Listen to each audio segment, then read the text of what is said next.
Welcome, everyone, to ACIM Daily Lesson 5. Here we move along. All right. Lesson 4 was really a pivotal lesson because we moved past the first three, which all had the same structure, and moved into a little deeper practice, 3 or 4 practice periods, and a little more awareness of what's happening. So today we're on lesson 5, and we'll just begin right where we are, just taking a deep breath and sinking into this present moment. Taking a deep breath and exhaling with a sigh, with the realization that everything is God, everything is occurring within God. And so, of course, we are a part of this. We are a part of the oneness, a part of our source, that we can never be separated from God. From this place of oneness, of union and communion, just place a blessing over our lesson today, knowing that everything that needs to be heard is heard. Everything that needs to be said is said. And with so much gratitude in my heart for these lessons to keep us all grounded, and for the gift from God of the Holy Spirit and everything that there is, I release all of this into the loving energy of the divine, knowing it is so, it is done, it is the law. And I let it be, as together we say, and so it is. Amen. And so it is. I love the first three lessons because it's all about looking externally in our world around to objects. And now in lesson 4, it's a major exercise because we go internally and say, these thoughts do not mean anything. So we're going into our own mind. And as we know from the introduction, an untrained mind can accomplish nothing. I keep saying that to myself. It's like a mantra to myself. So, lesson 4 is a major shift in that we're going into our internal thought process and just really coming from a place of curiosity about our thoughts, just curiosity. And so, lesson 5 now takes us into I am never upset for the in lesson 4. And lesson 5, I am never upset for the reason I think. Very interesting. Yeah, I So, love the idea that we're always seem to be looking externally for our happiness, for peace, for this spiritual awakening. Everything is always looking outwards. And how interesting it is that this is also where we find all of our chaos, is as we look outwards, we blame everything that's happening outside of ourselves as to why I can't be at peace, why I can't be awakened, why I, of course, am justified to be angry. And then on lesson 4 and today lesson 5, we're actually instructed, okay, you've been looking out. You've spent a lot of time looking out. How about looking in? And we talk about this in so many spiritual traditions that you know the kingdom of heaven is within, that in fact everything is already within us. And are we taking the time to look within? Or am I just bouncing about pillar to post with every tide of chaos that happens in my life? So, yeah, today we move into lesson 5, which is where we begin to take responsibility. yes, yes, yes. I'm never upset for the reason that I think. But I want to blame it on everything else outside of myself rather than take the responsibility that I have a choice in the matter. I can be upset or I don't have to be upset. I can be happy or I can be miserable. And, we see stories of this all the time from people who are, in um, a prisoner of war camp. And after 7 years came out awakened, enlightened, not defeated, not tortured, not troubled, but recognizing that everything was within. Mhm. And this idea that even if we are held captive somewhere with nothing, as we turn within, this is one thing that no one can ever take away from us, what is within us. And so I do I really need to be locked up somewhere to realize this? I was listening to someone speak today who was reading from a letter from someone who's been incarcerated for 18 years and is using that time to find God. Mhm. So, for some people, that is the path. So can I recognize that everyone is on their own unique path, but we're all on the same path? Yes, And yes, then that oneness, that feeling of recognition of we're all on the same path, whether we're a pauper or a priest or a king. We're all in the same journey. We're all in this physical body with this spirit inside of us that is all part of the same source. So, exactly. And I love your idea, the thought of this is the first lesson about taking responsibility for my thoughts. yeah. Gentle exercise, and we've often talked about this, how the Course is very gentle and repeats the lessons over and over in a gentle way. So we are here to awaken to the fact that we are responsible for what we think. Our thoughts create power and our thoughts determine our reality. So where do we want to live? So it's a gentle awakening. Well, the So good news is if my thoughts are creating my reality and I've created my thoughts, then I have the opportunity to change them. you do.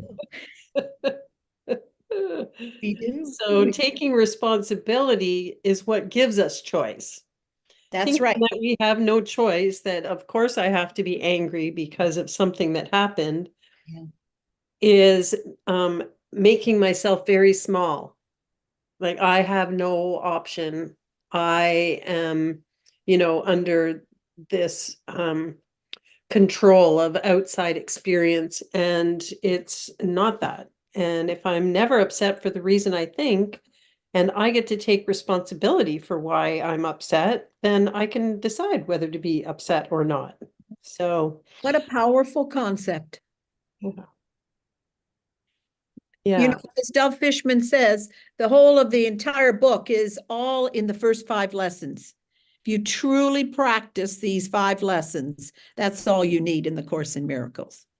Yep. Yeah, and I think that's why, because today's lesson tells us, yesterday's explained that it's all within us. Mhm. And today we realize, yeah, as I take responsibility, then this is where my choice is. And so this is where my power lies. This is where my peace lies, is in taking responsibility for these thoughts in my head. So let's We're get not. into this Yeah, we're lesson. not. I was, as I said to someone today, who really is choosing to hold on to her upset, and it's a choice we make. Yeah. You know, some people get comfortable in their upsets, and that becomes their story, and their story becomes their reality, and they never budge from the story, you know? No. So I said to this person very kindly, I've heard this many times. Seems you're comfortable with this pain. And she never looked at it that way. I said, no, it's your choice. Yeah. Yeah. So anyway, we'll That get to reminds me of the Joe Dispenza work that we've done. yes, yes. And this idea that as we think depressing or angry thoughts, this chemical cascade is released through our body, and our body becomes addicted to it. and tells our mind, think more depressing thoughts, Yes. more angry thoughts. Give Yes. me that adrenaline, give me that cortisol, pump me up with some adrenaline about how angry I am about something. And and before we know it, our body's actually telling our mind what to think. Yes.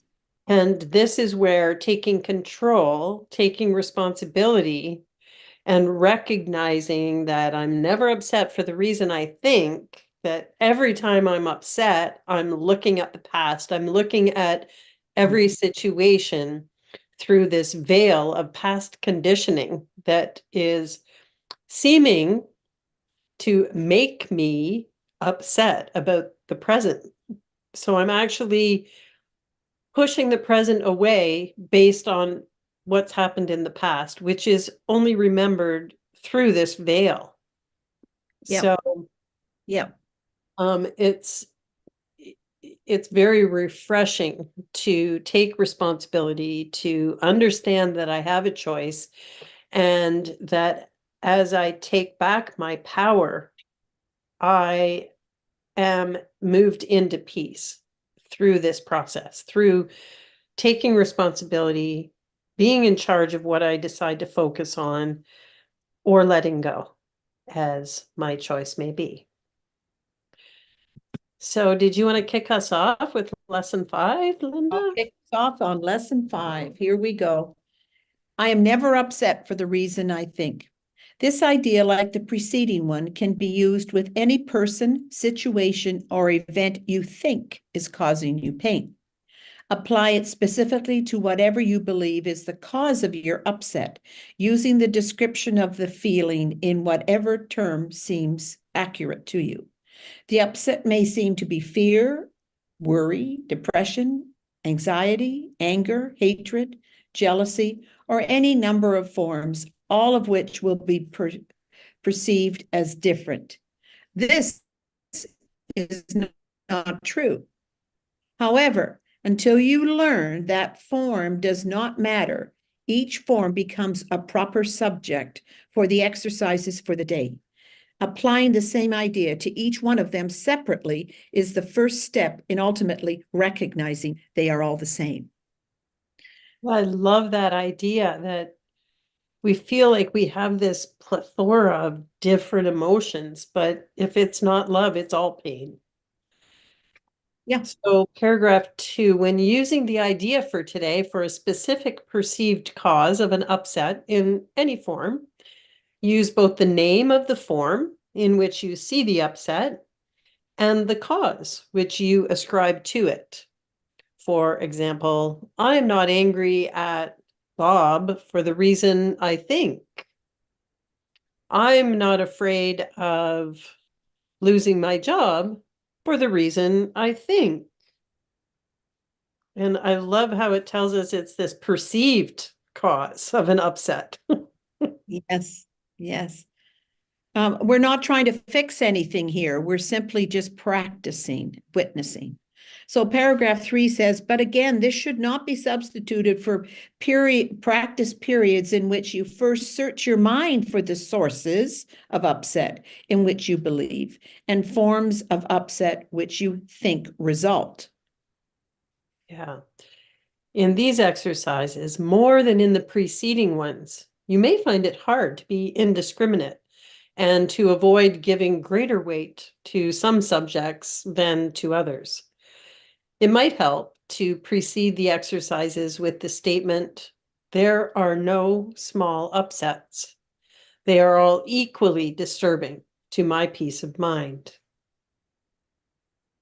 Then examine your mind for whatever is distressing you, regardless of how much or how little you think it is doing so.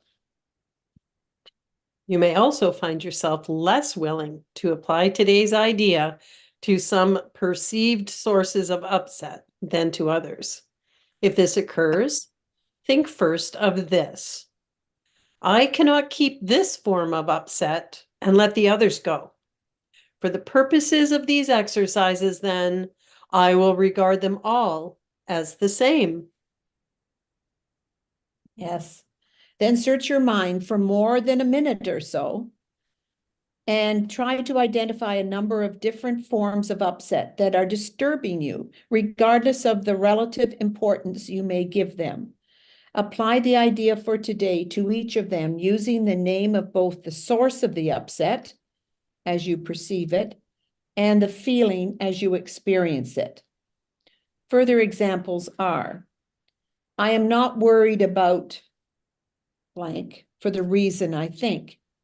I am not depressed about this for the reason I think. 3 or 4 times during the day is enough. I like how this lesson is used for any situation or person, how varied each person's upset is. And the recognition that something that upsets me may have no effect on you. So it's an individualized practice and yet also a communal practice where we're all upset, not for the reasons that we think. And so whether it's a situation or a person, let's go ahead and put this into practice. It says, looking within your mind, examine your mind for whatever is distressing you, regardless of how much or how little you think it is doing so. It says to search our mind for no more than a minute or so and try to identify a number of different forms of upset that are disturbing you, regardless of the relative importance you may give them. Apply the idea for today to each of them using the name. So be specific, as it told us at the beginning.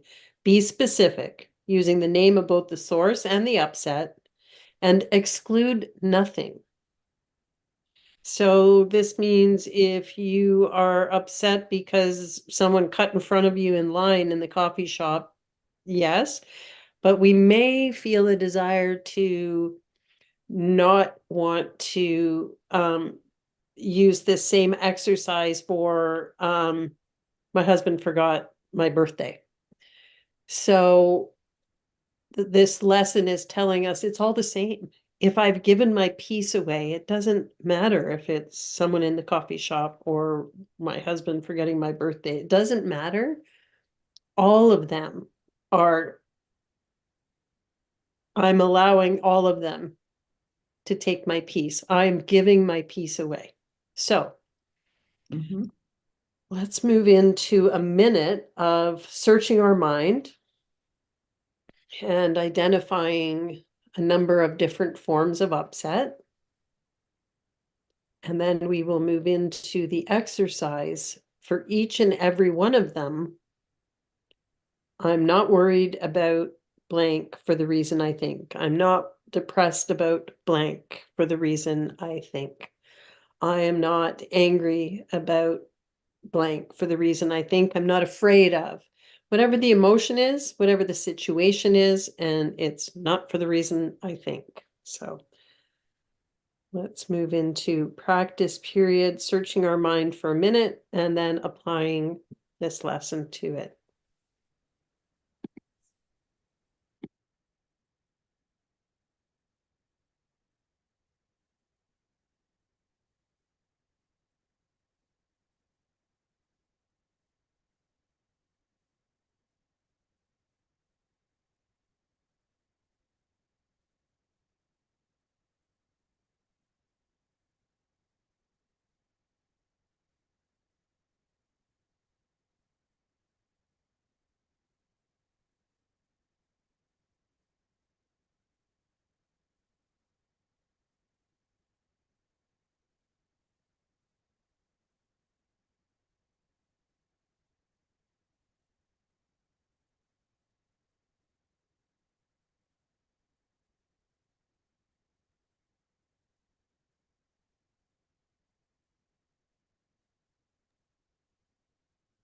So there's our time.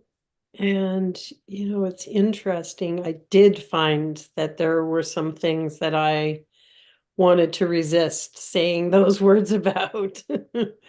And how quickly I want to justify why I'm upset for a valid reason instead of recognizing I don't want to be upset.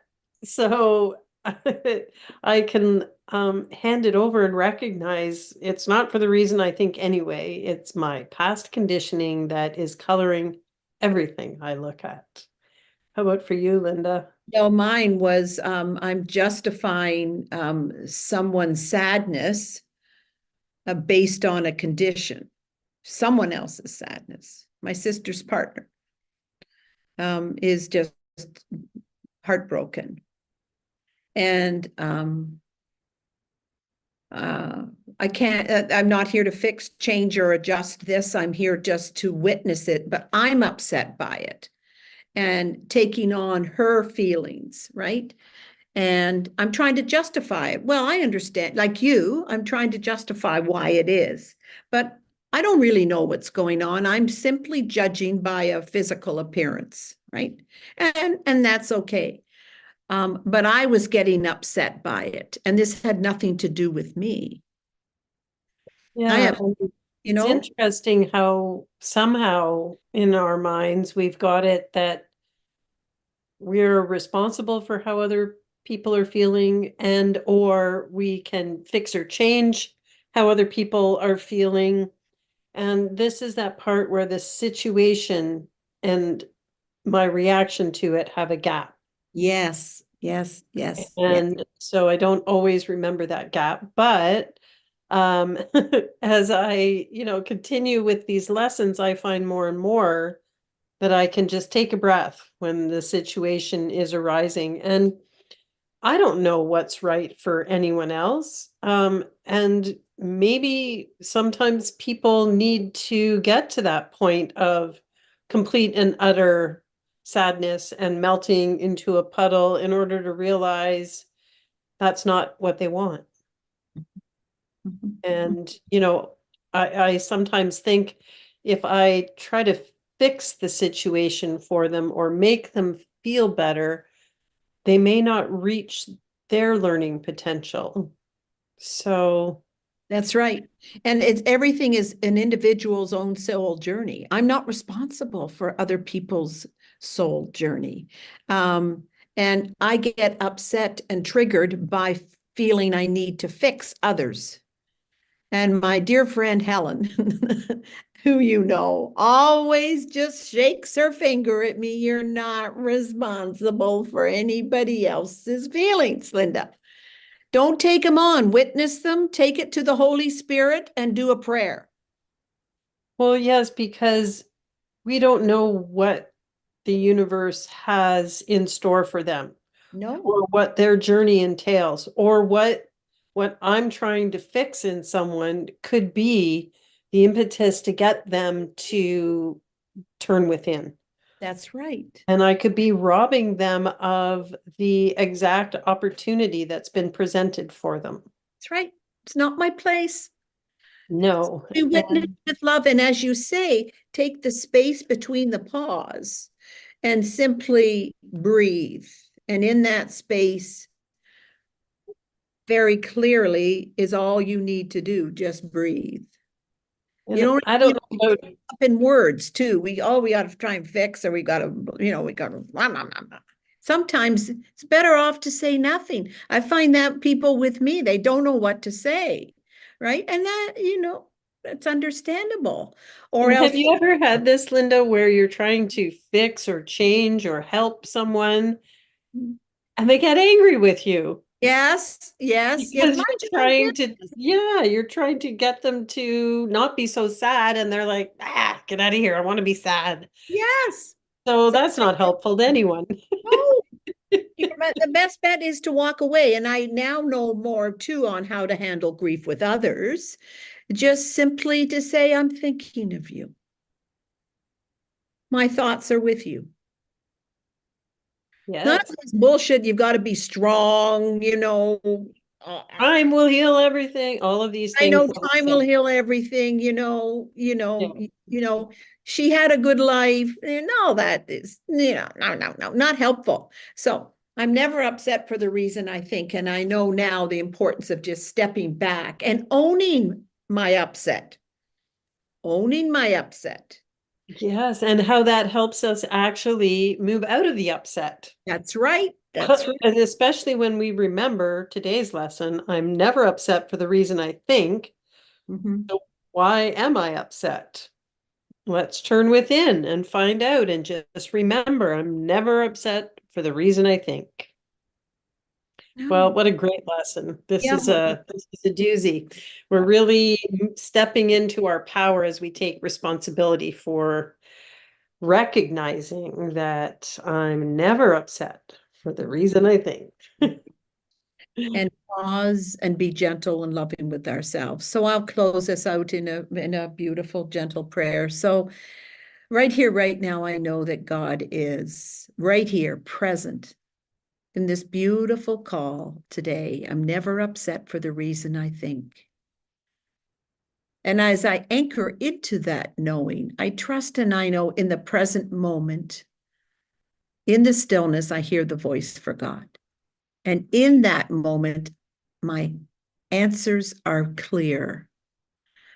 So I simply stop, wait, and listen, knowing that God is all there is and that each one of us are divine expressions of God on this beautiful, gentle journey of these 365 days, gently walking each other home to the truth of who we are. So as I bathe into the stillness, I trust and I know all is well. I'm grateful for this time together with Amy. I'm grateful for the opportunity to open up to a new way of being, a gentle walk home to the truth of who each one of us are. So with an open, grateful heart, I release, I let go, I trust and I know all is good, all is God, as we each gently walk each other home. And together we say, and so it is. Thank you, Amy. Thank you, Linda. We'll see everyone tomorrow. Remember, you're never upset for the reason you think. See you tomorrow.